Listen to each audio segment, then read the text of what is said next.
Hello, FPL managers. Welcome, and we are here again with the FPL Optimized podcast. This is episode number 123. I'm Sertalp, your host today. My casual FPL manager co-host Bas is on, you guessed it, vacation. It's very classic European style, and this is the podcast in which we combine analytics with the good old eye test. Data or grass, or data and grass, that's the question. Well, as usual, when Bas is missing, I have a special guest today, another European, and also one of the co-founders of Solio Analytics, James, also known as FF Trout on Twitter and trout-post.com on Blue Sky, is joining me today. We talk with James every day, almost every day, but some audience might be hearing you for the first time. So welcome to the show again, and can you introduce yourself, James? Sure, thanks, Sertalp. Yeah, I'm delighted to be here, as always. My name's James. I love fantasy football analytics. I love maths. I love data. I love it all. So I think it's safe to say there won't be much grass in sight for this episode. So apologies to viewers. We're both very nerdy, and we're gonna get down to the nitty gritty. So yeah, I can't wait to get started. Yeah, awesome. Welcome back again. And first of all, how is your season going? Oh, well, that rank 226k there says it all, to be honest. My season started really well. Like, I had something ridiculous, like 12 or 13 out of the first 14 game weeks were green arrows. And then it started to go less well, and then it started to go even less well. And I kind of just ended up ranked around 350k a few game weeks ago. My team's rallied a bit since wildcarding in game week 30. I've had one good game week and one kind of average to decent game week, which have lifted me up a bit, but I'm still floundering. It's going to be a bit of a task to get into my aim of top 100k from here. Yeah, well, good luck with that. Even though your rank is not that good, like I probably will have expected much better rank from you at this point of the season, but still I think there's typically a rise in analytical managers rank towards the end of the season, because we typically keep our chips and we typically have a stronger late season. So do you have any like targets for the rest of the season? Yeah. So I have two targets, I suppose. I mean, I'm feeling more positive about the rest of my season because I still have the free hit, bench boost, and triple captain in hand. So I'm hoping that I can make some pretty significant gains on the field with those. My two aims are first to finish in the top 100k. I always want to finish in the top 100k, and second to beat FPL Anthony. And so far, that's going really well. I am beating FPL Anthony, and that's obviously the main goal every season for me. He's my nemesis, and I enjoy beating him. Last season, I beat him very handily, and this season, I should be doing the same. So, fingers crossed. Okay, yeah, he's one of the luckiest managers I know. Like, he had a couple of pretty good finishes. Those years might be pretty rough on you, perhaps. No, he's had some good karma since, though. I think it all evens out in the end, doesn't it? Okay, so amazing. And first of all, before the regular stuff, something cool happened yesterday. We just heard Mark Sutherns is joining FPL, and we are excited about that. We don't know the details of his engagement, obviously, but it's amazing to have someone from the community inside FPL Towers. Our audience, probably you all know Mark, also called as the godfather of FPL. He's the founder of the Fantasy Football Scott, where your nickname is kind of like coming from, right? Fantasy Football Trout. That's correct. Yeah, not many people know that lore, but you're right. Yeah. Yeah, and Mark was part of the team that introduced one of the first rate my team tool. So it's kind of like a precursor of the projection models we use today. And I was looking for a video or like any record of that tool, and the oldest I could find is from 11 years ago. Wow. Like Mark is talking in a video about how the tool works. And so perhaps it's fair to say he was analytics before analytics was more common. And James, I know you think a lot about FPL and analytics. I'm not going to ask you to give Mark any advice because, getting unsolicited advice is a little bit annoying. But I'm interested in learning if you have one or two ideas you think that would make FPL better for everyone. Oh, yeah, that's a good question. No, I'm also really, really, really excited about this news about Mark. It's kind of really unexpected to me, at least, because I don't know the inner workings of FPL Towers. But it's amazing to have such a legendary manager at the helm of the operation. It just makes me very excited for the future of the game. I think Mark's brilliant. He's been doing it for so long, and I mean, he was definitely one of my inspirations getting into FPL. I would follow his moves every week, so it's awesome that he's going to be leading FPL. Yeah, one or two. Oh, I do have a couple of ideas about changes I would make to the game to make it a bit more fun. I think the first thing is FPL is already a pretty good game, right? I mean, I love FPL. I know that you love FPL too, Sertalp. So there's not too much I would like to change. Like, I don't think they should tear up the rule book, but one change that I would make, I think that this would really relieve my stress as a manager, would be if the only time when prices and decisions became locked in were at deadlines. So that would mean that you don't have to move early during the game week to catch price rises, and you don't have to, if you make a mistake and a player gets injured in the midweek fixture, you can just transfer them out, and it's as if you never made the transfer to begin with. For me, that would just be a more pleasing kind of game to play, because it would be less stressful.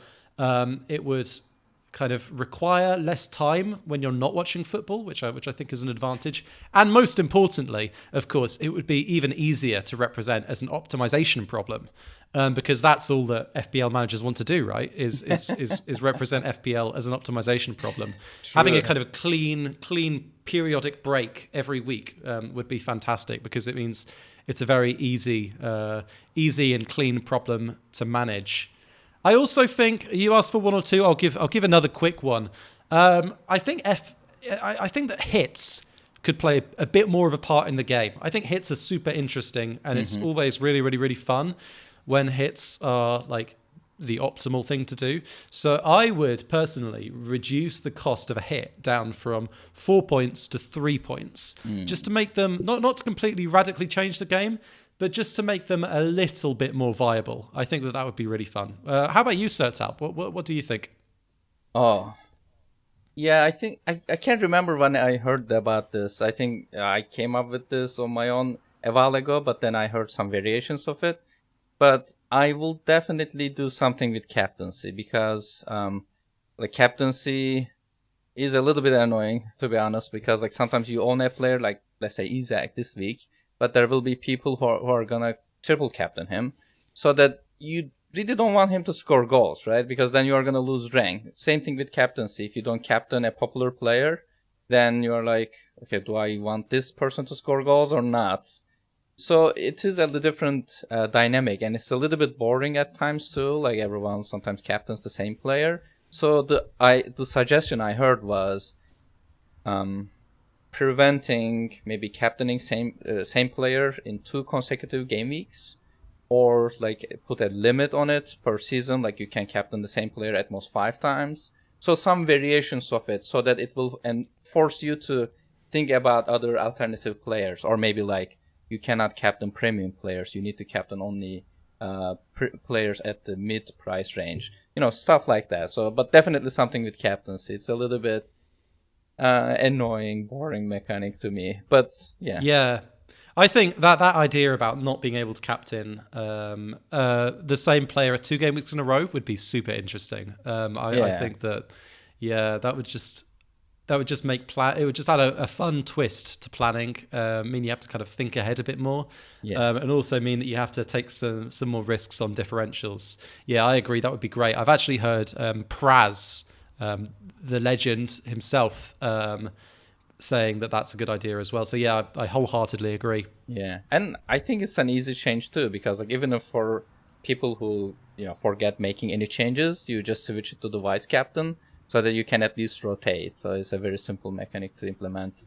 Mark, if you are hearing us, it's easy to implement, and you should maybe do it. But I agree about the pricing. I mean, it's a source of frustration for me. Like sometimes I'm very busy, either at work or at home. And then like for me, price changes happen around 9:30 p.m. Where I'm putting my kid to sleep. So I'm like, should I check the price changes or not? And then it's always annoying because there's even not a definite answer, right? So you use these third-party websites who are trying to predict who's going to go up or down, but even they are not 100% accurate. So you end up with a very annoying problem with limited information. So yeah, I agree that pricing is actually maybe the source of the problem for many stuff. But well, we love FPL as you mentioned, and I will try to cover the usual stuff with your commentary on them today. And so let me start with some photos from Bas. He is in Mexico. He is having fun, it seems. So we constantly joke about this, but like I don't understand how many vacation days like Europeans have. Like, do you guys ever work at all? And No, we don't. Like, it's such a different culture. I mean, like in US, you don't have this many vacation days. Like, I'm jealous a little bit, maybe pretty bitter about it. Yeah, I think there are other reasons for Americans to be jealous of Europeans as well. Plenty at the moment, but anyway, we won't go into that. That's true. Well, at least Buzz is having fun. And let's talk about our game week results. Just for the record, I'm not showing it here, but Buzz finished with 56 points. So he won the head-to-head this week. So we are actually tied, 15-15, I think now is the score. But yeah, let's start with your team, James. You finished the game week with 51 points. Anything you want to talk about your team? As you can see, my team doesn't have Salah in. This was quite a fun decision to make when I was wildcarding last week. I purposefully decided to only give myself about like half an hour to an hour to make my wildcard team because I didn't, I'm quite busy these days and I didn't want to have to go over it for days and days and days like I usually do because it takes up so much time and I never feel any more or less happy with my team regardless. So I'm actually super happy with this wildcard team. Even though I've got obviously Gabriel, who's unfortunately just got injured straight away last week. I'm generally really happy with the decisions that I made. Not owning Salah has gone about as well as it could have, except for obviously my captains not doing anything. But yeah, when the opportunity arises, I really enjoy engaging in risk. I think that that's just the most fun way to play FPL. And it's not something that a lot of FPL managers, I think more about kind of the average outcome and less about the kind of extremely good outcomes. But the extremely good outcomes are the most fun ones. So, this hasn't been an extremely good outcome yet. It still could be, but I'm really enjoying the last couple of game weeks. Yeah, I think for me the most interesting thing is obviously like lack of Salah, but also inclusion of Ederson is such an analytics move to make. And then anyone who knows me will not be surprised by the inclusion of Ederson at all. I think it's fair to say. I just love owning Ederson. I'm a bit of a sadist. And he's just... So every time I wildcard, his name just calls to me. And yeah, what is this now? 12 points in 2 game weeks? Probably the highest scoring goalkeeper over the last 2 game weeks, right? So he's... Probably, he's doing very well by me so far. I'm very happy. Yeah, awesome. That's great. And well, you're on a green arrow. That's also good. I finished this game week with 55 points. I wildcarded actually, and I kept Salah. So my kind of reasoning was to see if model is bringing Salah in any time in the future game weeks, and I saw that it is trying to bring him back. I said, well, if I sell him now, it's gonna be really tight for me because my team value is lower than like most actually players. I kept him, but yeah, it was a very close decision. I mean, in terms of EV, I think I was losing 1.5 or something. So I said, well, I will keep him. Well, he didn't return any points at all. But yeah, it was an interesting decision for me, and I decided to ban Dunk and Joe Pedro because of the uncertainty around their minutes. So yeah, getting Evan Nilsson with 13 points this week was pretty nice. But yeah, we will see how that will turn out. The only thing I can talk about my team is Timber versus Guardiol. I actually thought about this for a few minutes, like which one to include, and then I said, well, maybe Timber is better here because I'm doubling from a team. Hopefully they get clean sheet, and then I can get points. But yeah, obviously Guardiol finished with 9 points and Timber only 1, so it was a little bit painful, but yeah, not a big worry. Okay, so let's talk about the team projected points. So we are sorting teams here based on average points per game, not per game week. So that even if some teams have doubles, so they might be high, they should be higher here, but that's not the case. So we are trying to show the fixture quality rather than game week. So I will go over these teams and I will ask your opinion about the fixtures. So at the top we have Liverpool. So they have 3 good games in terms of offensive projected points. They play against West Ham this week, and then Leicester the game week after, and then they have the Tottenham game in game week 34. So all these games are marked favorable offensively, and by mark we mean they're in the top 10 percentile in terms of average projected points, and defensively both West Ham and Leicester games look good. And then they have a kind of like a tough region with Chelsea, Arsenal, and then Brighton games. Any comments on Liverpool, James? Yeah, I have some comments on Liverpool. I obviously, as somebody who doesn't own Salah, these next 3 game weeks make me glad that I own a sofa. I mean, yeah, West Ham at home, Leicester away, Spurs at home. Yeah, he could really go off on one. Obviously, he's looked a bit cool the last couple of game weeks. But we know that the closer Salah is to signing a new contract, as long as he hasn't actually signed the contract yet, the better he plays. So yeah, I'm expecting him to pick up his form at some point in the next few game weeks and probably score some points. We'll see. Yeah. And I'm assuming you will use free hit in game week 34 and have Salah probably. Yeah. I don't want to if I can avoid it because I really want to get all of the upside that I can. And with Salah, it's mostly about avoiding downside. But there's only everything works till a certain point. Maybe it would just be madness not to. We'll see. Okay, sounds good. In the second rank, we have Manchester City, and they're playing against Crystal Palace this week at home. And then their next game week, it looks actually better. They play against Everton and Aston Villa. And then that game week, both fixtures in terms of the average looks favorable. And another favorable fixture is in game week 36 when they play against Southampton. But we still have some time until that. And in the third place, we have Newcastle. They have a double this week. It looks nice because both of the games are at home. The first one is against Manchester United, and then they will play against Crystal Palace. It looks pretty nice, and that's the reason Isak is actually the highest projected player in every model. And also another good fixture for Newcastle is game week 34, where they play against Ipswich at home. Anything you want to add about City and Newcastle? Yeah, I mean those City fixtures are just gorgeous. They're really really nice, and it just makes me glad that I own Edison. On the Newcastle fixtures, yeah, that game week 32 fixture is really really strong. Man United home, Crystal Palace home.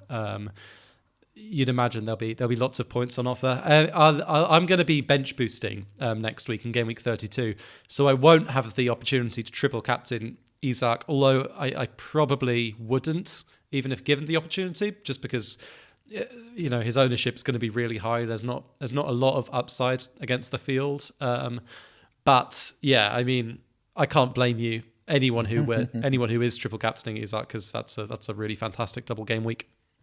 Yeah. I will also bench boost in this game week, and then I think that brings us to Arsenal, who probably we will be captaining Saka, triple captaining Saka in game week 33. So they have a good fixture defensively this week against Brentford. It looks nice, but actually their game week 33 is pretty good. It's against Ipswich away, and then Crystal Palace at home.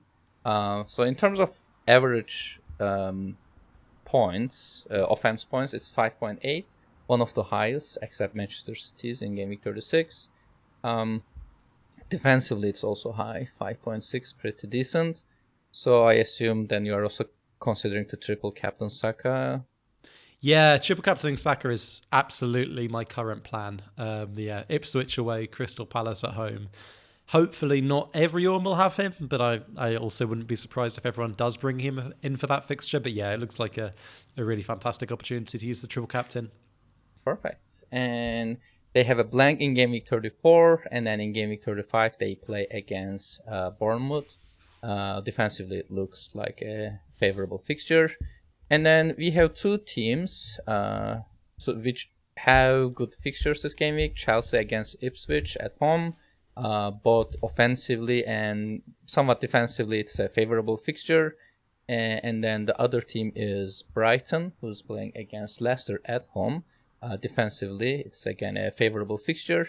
So for both of these teams, rest of the horizon look okay, nothing that amazing. Some of them are slightly better, but none of them are in the top 10 percentile. And then we have Nottingham Forest after that, and then we have Fulham, Bournemouth, and Aston Villa at the end of this table. Well, obviously there are other teams who have doubles and other good fixtures in the second half of the table, but this is again based on the game level, so in terms of fixture difficulty. Okay, let me switch to top players in every position, and I will also get your comments on these. So I think the first thing you will disagree in this case is the top goalkeepers for the next 6 game weeks. So Raya has the highest projected points in the ensemble model, which is the average of all the commercial models we follow, with 23.8. And then we have Henderson in the second place with 23.4 and Pop at the third place with 23.4. But tell me your top goalkeeper, James. Yeah, I mean, I think there must be some kind of bug in your data collection code, or maybe a bug that persists through all of these models, because I don't see Edison's name here. What's going on? No, I think. Actually. Yeah, I mean Raya's a good pick, but he's not exactly Edison. Honestly, if Raya outscores Edison from this game from this stretch, game week 32 to game week 37, then you're allowed to pick my game week 38 transfer. How about that? Oh, okay, that's a deal. Okay. Should I offer you the opposite? That if the opposite happens, you can decide my game week 38 transfer? Yeah, why not? Yeah. Okay. Let's go for it. Yeah, I know who I'm buying. Edison. Okay, that's a deal. And top goalkeepers based on the value, where we divide the projected points by, essentially the price of the player.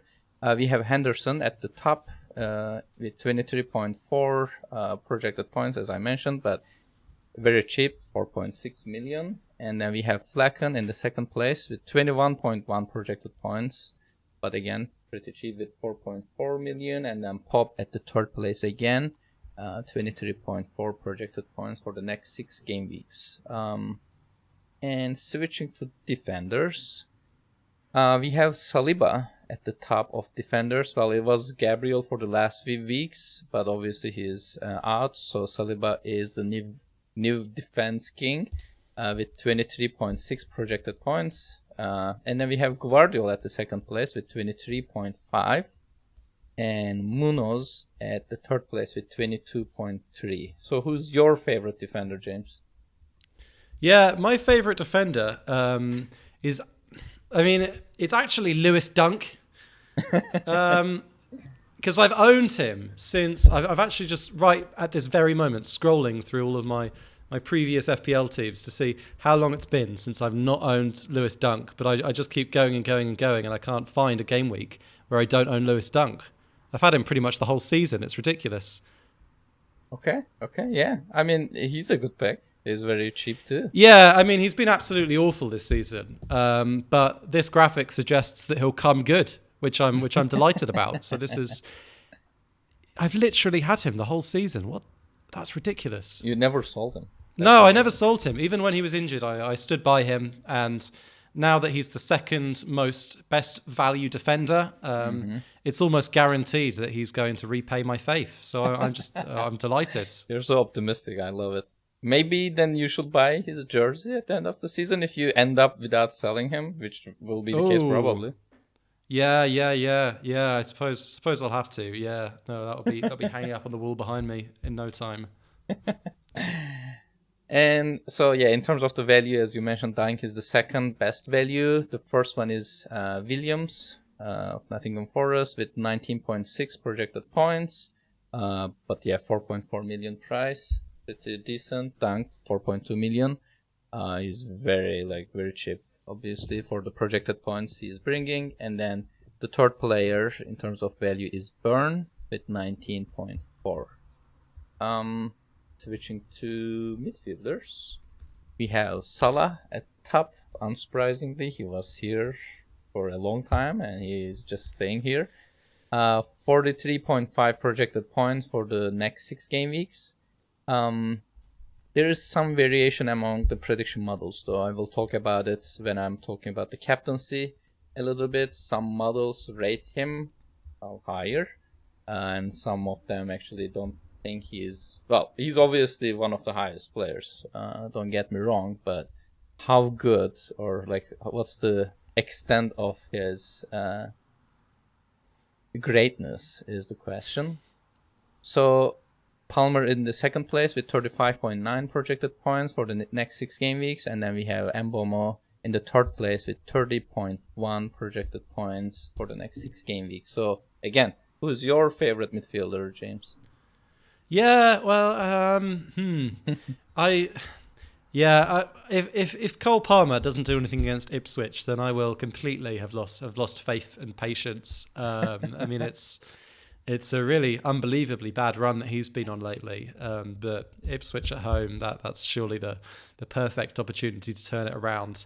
I've got the Eze-Sarr double up in my midfield. So I think that both of them look like fantastic value. I'm really, really excited to hopefully make some serious gains with those two in the upcoming double game weeks. What about you, Sertalp? Oh, my favorite midfielder. I love Eze. I just want him to perform and return me points. I mean, he returned 9 points this week. So I just love getting points from the players that obviously, like differential EV or differential points are very tasty. Not only because of rank, but also you feel that, actually I found a gem in this haystack. So yeah, I think mine will be well. Mbomo is just like the analytics, sweetheart. So we love him, and then we want him to do well. But yeah, I think in this stretch, there's in terms of value, top midfielders are Murphy at the top with 26.1 projected points. He's only 5.1 million. And actually, I'm a little bit scared of Murphy because Bas owns him, first of all. But also, lots of people seems to own him. So Yeah, hopefully. And his projected point for this game week is 8.0 in the ensemble model for the double game week. Well, we will see. In the second place, we have SAR with 27.5, slightly higher, but also a little bit more expensive at 5.7 million. And we have Enzo at the third place with 21.8 projected points, but he's only 4.7 million, so pretty good value. And let's talk about forwards. We have Isaac at the top with 37.6 projected points, and 11.4 of them are just coming from this game week, so like almost 1/3. We have Mateta in the second place with 30.0 projected points for the next 6 game weeks, but mind that he also has a blank in game week 34. Well, he has doubles back to back, but then he has a double in game week 34. So like if you're not planning to use your free hit, you might want to have a transfer plan if you're planning to bring him in. And in the third place, we have Marmoush at 28.4 projected points, and his good game week is game week 33, where they have a double with 9.1. Who's your favorite forward player right now? Well, this is incredible setup because the 3 forwards on my team are Isaac, Mateta, and Marmoush. So if this is anything to go by, I'm in for some serious green arrows. Yeah. So yeah, no, I'm very happy to see this. Marmoush, I'm especially enjoying owning. I just think I really enjoy watching him play, and it's quite fun owning a Man City centre forward through good fixtures. Who, I mean, I think most people do probably own him now, but not everyone. So it's he's a really, really fun pick. Yeah, agreed. And in terms of top forwards by value, we have Joe Pedro at the top with 24.9. And he's very cheap at 5.6 million. And then we have Vardy at the second place. I feel like Vardy is always in this list. He's so cheap. His projected points are decent too, but I think he blanked for a while with 22.8 projected points. And finally, at the third place, we have Evan Nilsson with 24.2 projected points, slightly higher than Vardy, and he's 5.8 million. And actually, my third forward is Evan Nilsson instead of Mateta. I just hope that he also keep getting points. And that was the top players from the projection models. And let's talk about the optimal wildcard team. Not many people are wildcarding this week, but just to give us an idea on which players are good to own in this stretch. Again, one warning here, I'm using my team value, so it might be different for you. And also, we don't assume any other chips. So if you're free hitting in game week 34, you will probably get a much different team than what's being suggested here. But still, I think this is a good reference. So we have Henderson in the goal, who has a double. And then we have Dunk, Livramento, and Trippier in the defense. Saka, Eze, Salah, Sar in midfield. Joe Pedro, Isaac, and Marmoush in forward. And among the bench players who come regularly, Flacken is the bench goalkeeper, and he plays in game week 34 and 37 and 38, if I see correctly here. And also, this team has Merino and Guardiol as the bench players who come in other game weeks. So, any comments on this team, James? Yeah, it's a pretty nice team. I think it's interesting having Henderson in goal. I think I prefer to spend that third Crystal Palace spot on an outfield player. I quite like their fixtures for the attackers. But I suppose, I mean, you've got a very low team value Sertalp, don't you? So sorry to bring that up, but for people with a more normal team value, they can just replace Henderson with a premium goalkeeper like Edison, and then bring in I don't know, Mateta or someone, and it's a much more well-rounded team. But yeah, I mean it's a nice team. Yeah. Well, thanks for mentioning my team value being low again. But yeah, I think the main reason here is game week 34, because in the bank amount is 0 with these scheduled transfers, where it goes from Saka, Eze, and Merino to Kluivert, Mbomo, and Palmer. And we also have Salah, so this leaves no budget at all. So yeah, probably for a team with a higher value, this might look a little bit different. And let's talk about captaincy. This game week, well, Isaac is the top option in every model, every commercial model we follow, with 11.39 projected points in average. And then the closest player is Salah at 8.47. So it's a very clear captaincy choice this week. And I think lots of people will be also, captaining him and also triple captaining him. But yeah, if you are looking for other interesting ideas, if you're really into differential EV, we have Mateta in the 3rd place, Murphy in the 4th place, Palmer 5th, Eze and Sar are 6th and 7th. So what do you think about captaincy this week, James?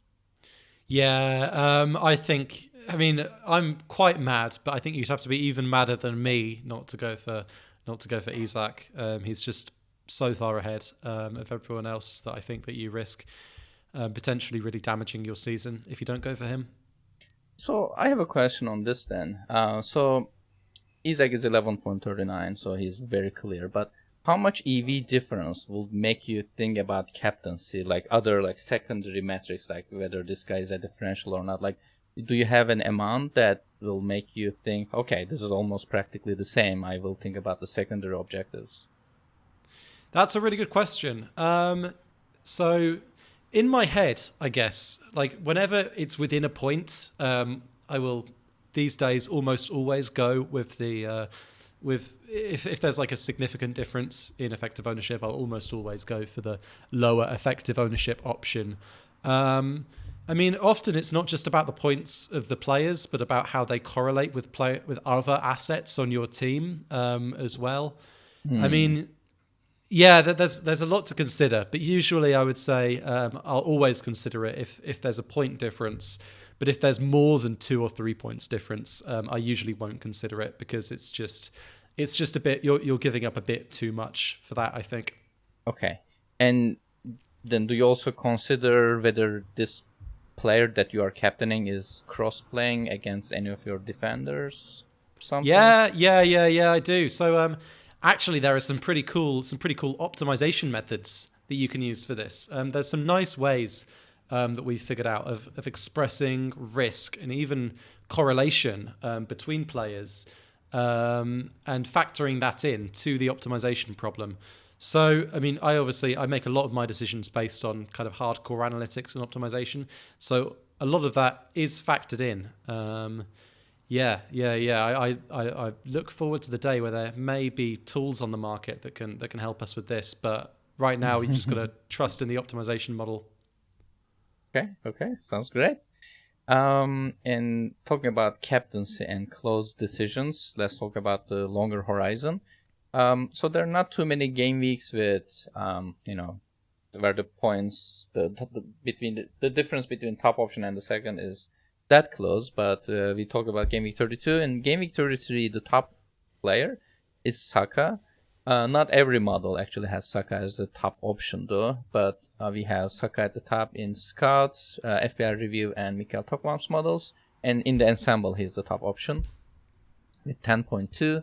And then Odegaard is at 9.2. So there's slightly less than 1 EV difference between Saka and Odegaard here. Ooh, hello.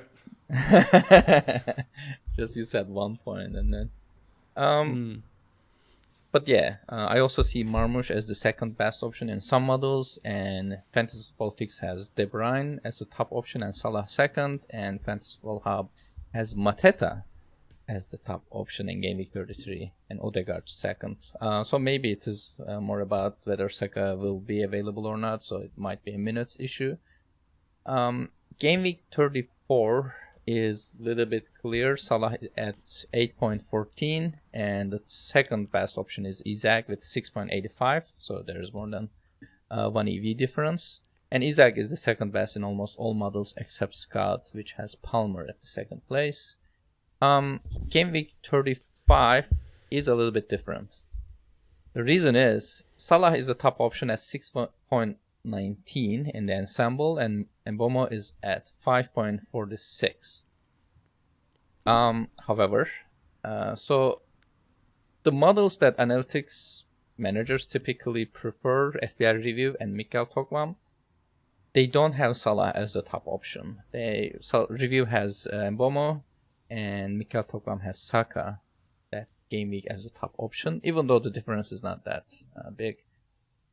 And Fix, Hub, and Scott has Salah as a top option. Any comments on this, James? I'm sure you have this is really interesting. Obviously some of the models, especially FPL Review, are a lot colder on Salah than the others. I wonder if we're seeing some kind of model effect of maybe a chance that by game week 35, game week 36, game week 37, Liverpool could be slightly, dare I say, on the beach. They could have the league wrapped up by then. And the on the beach effect is genuinely measurable. So teams tend to play measurably better for more important fixtures. Sure. And that corresponds with, not trying so hard for less important fixtures. I'm sure you'll remember that time last time Liverpool won the league. They played Man City the week after. They were all very hungover and lost. I think it was like 5-1. Maybe the models are factoring in a similar effect, or maybe they're factoring in the effect that Salah might have signed his contract by then. And as we all know, when performance drops. Of course, performance will drop. He'll have literally nothing to play for. So we might be seeing that. We might just be seeing differences in how the models are interpreting things at the moment. But I think it's going to be very interesting to see how projections change for Salah over the next few weeks as the picture in the Premier League likely changes as well. Okay, looking forward to that and see how these projected points will change if Liverpool has the league title already, and then we will see how they will update it. But game week 36 is one of the interesting weeks too. We have Wood as the top option at 6.21 and Salah at 6.00, so only 0.2 difference between them. However, it's a little bit strange, but even though Wood is the top option in the ensemble in the average of all the models, only one model has him as the top option, and that's Fantasy Football Fix. Fantasy Football Hub has Salah as the top option. Scott has Haaland as the top option, so obviously they assume he will be back by then. Review has Marmoush, and Mikel Togvam also has Marmoush as the top option. So it's a little bit strange that Wood is not in the top place in any model except one, but he comes up at top. And in game week 37, we have Salah at the top, 6.51, and Palmer at 6.27, another close game week. But again, Review doesn't have Salah in the top two. Three models have him as the top option, Fix, Hub, and Mikel Togvam. And Salah is also the second best in Scott and behind Palmer. So lots of interesting captaincy choices are coming, I think, depending on which model you are following, and these kind of uncertainties are always fun. It is less fun when they all agree on something like Isaac is the top option. Well, yes, then I'm gonna captain him. There's no decision involved here, but when the EV is closer or there's a difference in opinion, is always fun, I think. And finally, I will finish this with the mini league updates. So at the top of the FPL optimized mini league, we have Abhinav C. He was here for a while, and he is number 145 in the world right now. And in this game week, he finished with 59 points, pretty good. At the second place, we have Carl Weeks, and he is 601st in the world. And we have David Haug in the third place with 721 OR, and these are so the top 3 in our league is actually in top 1k overall, so that's pretty nice. And that's it for today. Before I close the episode, is there anything you want to talk about, James? I just wanted to say how lovely it was to record with you again, Sertalp. I think this has been a bit of a fun episode. I think there are some really interesting decisions to make for the remainder of the season, and I can't wait for this season to be over. Yeah, it's always a pleasure to have you, and I feel like, and towards the end of the season is usually the most fun for me, because like always in the early season you really don't, like even if you are ranked like 5 million OR, it doesn't mean anything. So the ranks are actually much more determined towards the end of the season, so there are more difference between the rank tiers, but still, like, there's lots of to gain with chips and actually playing the game a little bit better than other people. But yeah, it was very lovely to have you, and next week we will be back with Bas, unless he needs another vacation again in the European style. We will talk about Game Week 33 and the final sprint. Lots of people will be using their chips these game weeks, I assume, like bench boost, triple captain, and a free hit probably in Game Week 34 or 36. So we will try our best to cover our usual content and talk about a little bit of the chip plans. Just make sure to subscribe our podcast and you will get notified when the next episode is out. You can follow us on Twitter, and for me it is at Sertalp Bilal, and I'm also active on Blue Sky at sertalpbilal.com, and for Bas is still using Twitter and he's at BalfiBB. And as I mentioned, James is on, I think you are mostly on Blue Sky nowadays. Is that correct? Yeah. I'm more on Blue Sky than I am on Twitter. But to be honest, my activity on both platforms is kind of a bit shallow. So I don't know. Just look out for